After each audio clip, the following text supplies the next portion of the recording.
A lot of people say that strategist is the hardest role in the game, but I think it's the easiest. So to prove I'm right, I decided to make a brand new account and play support only until I hit Grandmaster. But here's the thing, this is my first hero shooter. Yes, I've never played Overwatch. I'm also a Celestial tank and DPS player, so my positioning and game sense as a support, they're gonna be really bad. I also had to complete this before season 2 because the performance changes would make this way too easy. This is gonna be a challenge. Let's get into it. With shit, what game mode is it? God, plus 56? Bro, put me back in bronze, chat. I get like plus 19, plus 20. I need help. Turn around. I need help. They're on my ass. All right. Star-Lord.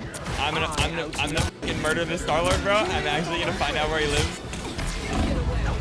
Holy fuck, I'm getting railed. Why are you doing damage to him?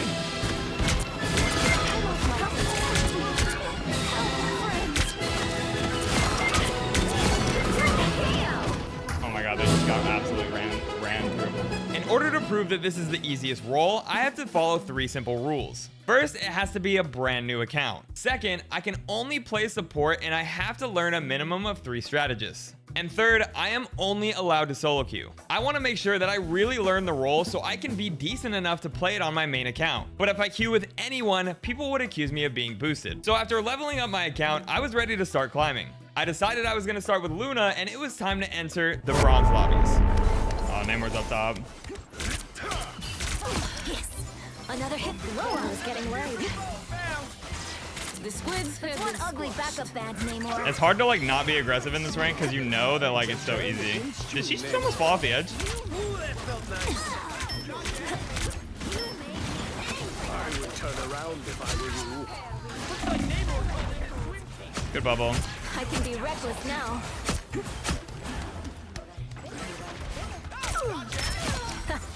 You seeing stars? Captured more than half of the mission area. After starting this journey with Luna, I started to realize I was struggling to break my old DPS habits. There were several times my teammates would die because I was too caught up in doing damage to the enemies right in front of me.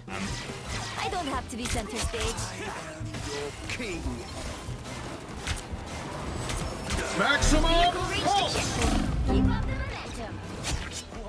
Want to teach me how to fight spider style after this? I tried to get it free. This is my fault. I wasn't ready for it. But instead of trying to correct it, I figured, why not just use it to my advantage? So I started locking in a hero that could do it all. I'm talking healing, damage, and even protecting themselves from divers. That's right, I became a Mantis main.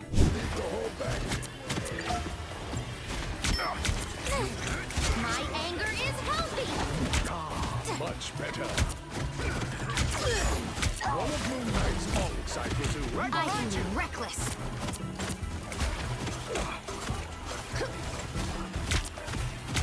Chin up. As I started to get closer to silver, I realized something. Bronze to silver is so boring. Nobody talks. The dead silence in every game was mind-numbing. And the worst part is that when someone did talk, they acted like this. Yeah, I'm not pushing up unless we get another healer. Why don't you go support then? I'm a tank. Okay. One of the DPS should definitely go. Those, especially the DPS that just died. Yeah, but especially in this rank, like sometimes when you need something, you just gotta do bro, it. listen to me. I'm a Celestial, bro. So the fuck am I, telling you you, dumbass? right? Bro ended up not being Celestial, by the way. He was peak GM1, and I MVP'd. After a few more games, I finally managed to rank up. Bronze to silver was entertaining, but I knew it was only going to get more difficult as I climbed.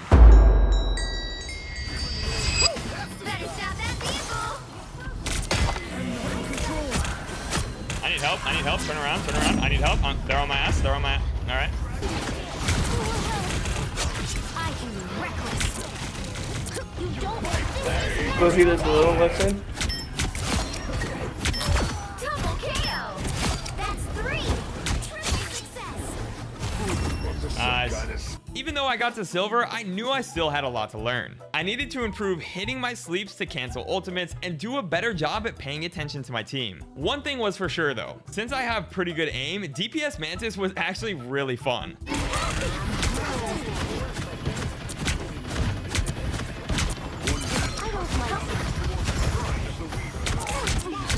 Help, friends. Double KO. I am less angry now. My anger is healthy. energy flows stronger. Nice. Oh my god, they just got absolutely ran through. Everything seemed to be going pretty well, but I knew eventually I would run into people who would start blaming me, even if I was hard carrying them. Please heal me. Please f***ing heal me. 60 seconds left. Why is the Mantis not healing me? Brother, I fucking had a heal on you. I can't stack it. You know how Mantis works? Yeah, she's terrible. She's f***ing terrible. That's why I'm carrying your ass right now. Sure. Yeah, you've been I'm doing more fucking- DPS than healing. Things up. I You've mean, been I doing can more only DPS do than so her. much healing. She's a pseudo DPS. I don't know what the fuck you want. You want me to just like not do DPS? Pick a Like, lane, bro. Bro, I think actually Mantis is cooking. Johnny just doesn't know how to not bitch. This was my first experience of getting blamed as a support when it's actually their fault for not knowing how to position themselves or manage their cooldowns properly. I'm finally starting to understand what support players have to put up with. As I inch closer to gold, it was getting harder for me to carry on Mantis. When the enemy team is dishing out a lot of damage, she just doesn't provide the amount of healing necessary to keep teammates alive. I had a game where I played Mantis both rounds and we ended up going into overtime. So I swapped to Luna and instantly saw the difference it made.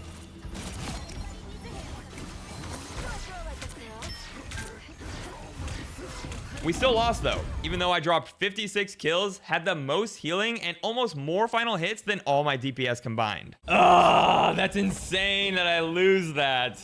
I then proceeded to go on a bit of a loss streak with a string of SVPs, but everything was fine. My mental was totally in check. We are undefeatable. Oh, okay. Yeah, I just love being lagged through the floor.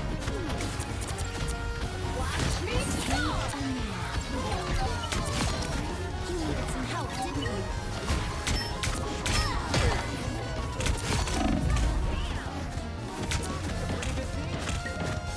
You made me angry. Much better. Now's the time to hit. I don't like fire. By this time, I started to get close to the reset, but I only streamed twice a week since Twitch isn't a reliable source of income. So I knew if I was gonna complete this challenge, I had to play some games off stream. And after just a few games, I finally hit gold and things were starting to get more difficult. Not because the games were getting harder, but because teammates were getting more and more toxic for no reason. Like, me and the Psylocke have so far won pretty much every fucking team fight because of me and him. Holy fucking shit, your ego is insane.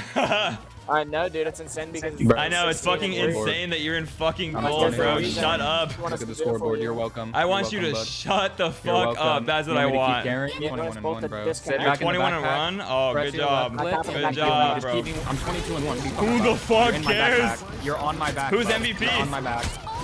Me. Yeah, check again, buddy. Dude, this guy, yo, I actually am gonna fucking crash out, bro. I'm 21 and 1. I'm 21 and 1. I'm 21 and 1. Only 60 I'm seconds 21 and left. 1. Oh my god, bro. I'm gonna fucking freak out. Despite the absolutely horrendous people I was getting as teammates, I was actually starting to pick up support pretty well. After getting out of the aggro mindset, I was able to learn just how important it is to play behind your team while not being too far forward or too far back. Finding that healthy balance as a support player is really important, and it allows you to see and anticipate things during fights a lot easier.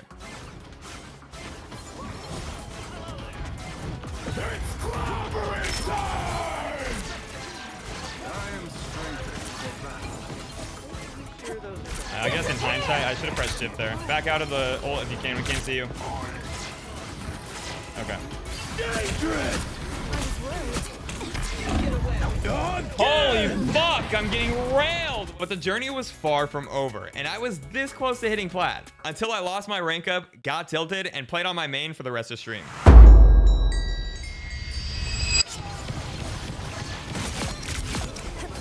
Double KO. One's here. Exit stage left.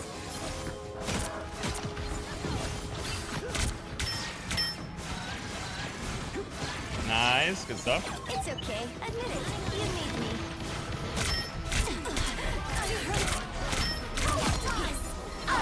Get in the point.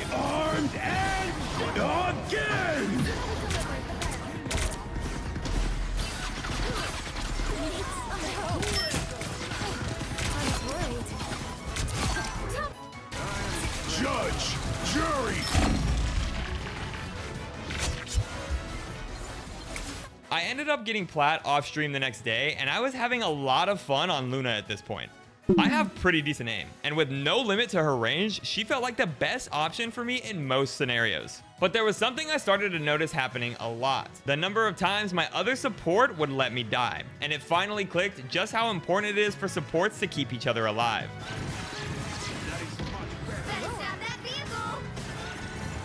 Only 60 seconds left.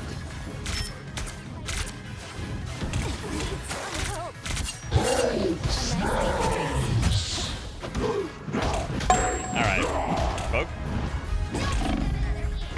Poke. Poke. I need heals. Oh my fucking... Why are you doing damage to him?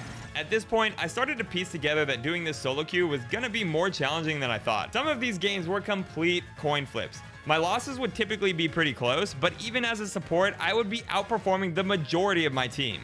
Or I would get games like this that felt like the fastest games in Marvel Rival history. It's not over until it's over. Only 2 of them came to point. Yeah, you're right. They're about a strange portal. Oh wait, they don't even have a strange. No. It's a long con. It's a long con. Relying on your teammates in this rank is rough.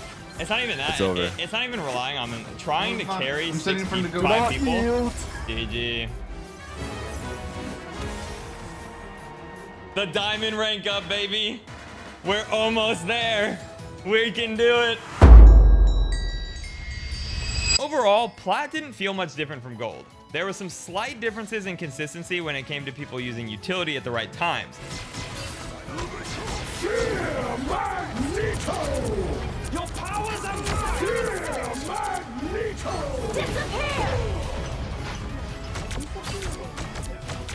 The double invisible, or the double fucking maggle is crazy. Other than that, it was a quick climb. But this is where it was starting to get really hard. Since it was the end of the season and I just reached Diamond, I was about to start playing against Celestial and Eternity Smurfs, who were either playing with friends or looking to stomp lobbies. However, knowing this was making some of my performances feel that much more impactful. They got time to regroup. Yo, Cloak, I'm gonna ult first on next ult. I am ready to put on a show. Good ult, good ult. I unleash the Vishanti's power. Against the world.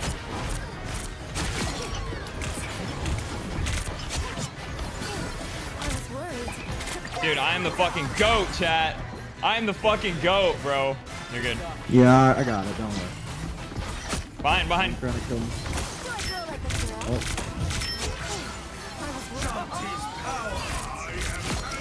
I am ready to put on a show. Nice. Snowball fight. That is the second time I've done that to her. She's gotta be so mad. I like the cold. Get ready. Here comes the bad guy. It's okay. I did it. Holy fucking shit. I am bullying the fuck out of that chick. Things were finally starting to come together, and I was this much closer to becoming the support player I always knew I could be. Immediately after this, though, the inflation of Season 1 started to show its true colors. Ban Cloak. Cloak isn't even broken. Ban Groot. Fuck that guy. The reason why Cloak is because it removes all the bad healers that rely on the aim assist. The easy aim bot. You probably don't, because you.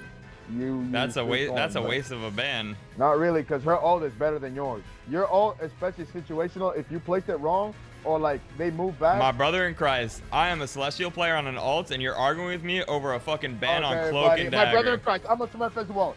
Okay. Relax. A Smurf from relax. what? Good job, bro. That is a dog shit take. Good job, Ego. Good job. No, it's not even that. I'm just trying to let you know I know the game better than you, and I'm telling you you're wrong. Oh, you do, buddy. I just want you guys to know, when you're banning, always either target ban the enemy team if you know what they play, or just ban for what your teammates want to play. Trying to ban a B tier healer just because they're easy to play is insane. Anyway, Diamond was where I started to realize support wasn't just about babysitting, it's actually about playmaking. But even though I was making plays like this,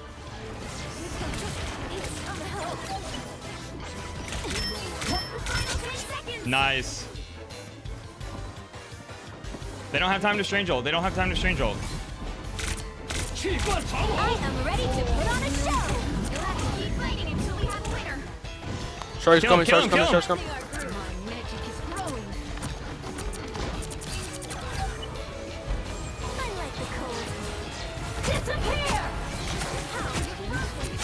Nice! Yes, the fucking freeze! Final score. Nice shit. Good fucking shit. Oh my fucking god, chat. I just could not get a win streak going to get out of Diamond 2. It was win-loss for hours. But eventually, I reached D1 and was 100 RP from hitting Grandmaster. But the clock was ticking, because by this point, there were only a couple of hours left before the ranked queues closed. I am ready to put on a show. Keep fighting until we have a winner. It's okay. Admit it. You beat me.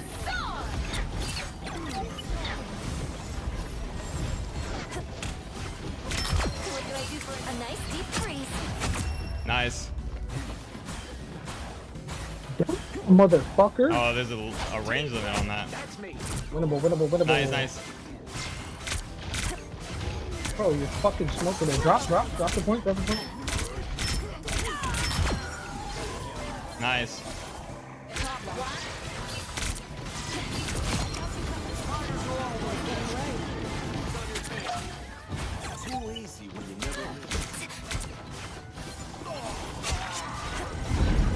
We won't stop until the tapping is stopped. I put you on ice. G fucking G. I am ready to put on a show.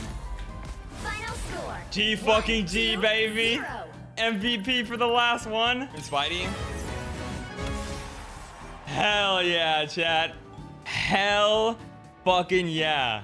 Hell fucking yeah. I finally did it. I solo queued on a brand new account all the way to Grandmaster and learned at least 3 strategists in only 16 hours with a 69% win rate. And these were my key takeaways. 1. Prioritize your co-support. Always heal your fellow strategist first. I was in tons of situations where I wouldn't get healed by my teammate, I would die, and then our team would fall apart. You have to keep each other up if you want any chance of winning fights. 2. Master your positioning. Don't stand directly behind your tanks. Stay slightly back, use cover, but still keep your entire team in view. This improves your survivability and team awareness. 3. Clear communication is critical. Strategists have the best field of view over the fight, so communicate important info clearly to your team, like enemy divers or when you can't see teammates and they need to reposition. 4. Avoid being a heal bot. As a support, you have to do damage when the team gains advantages. For example, as Luna, if it were a 6v5, I would pop my shift to maximize healing and damage. And if we made it a 6v4, I would mostly do damage, only healing when absolutely necessary. And 5. Supports have unmatched game control. Strategists have superior vision and ultimates designed to counter like 90% of the abilities in the game. If you have good supports, they will directly control the outcome of fights. In short, the strategist role gives you the greatest control over games as long as you apply these principles. So there you have it. Strategist is the easiest role to climb with in Marvel Rivals, at least in my opinion. But what do you think? Do you agree? Or is there a role you find even easier to climb with? Let me know down in the comments. And if you enjoyed the video or learned something new, make sure to leave a like and subscribe for more Marvel Rivals content. Keep climbing, and I'll see you next time.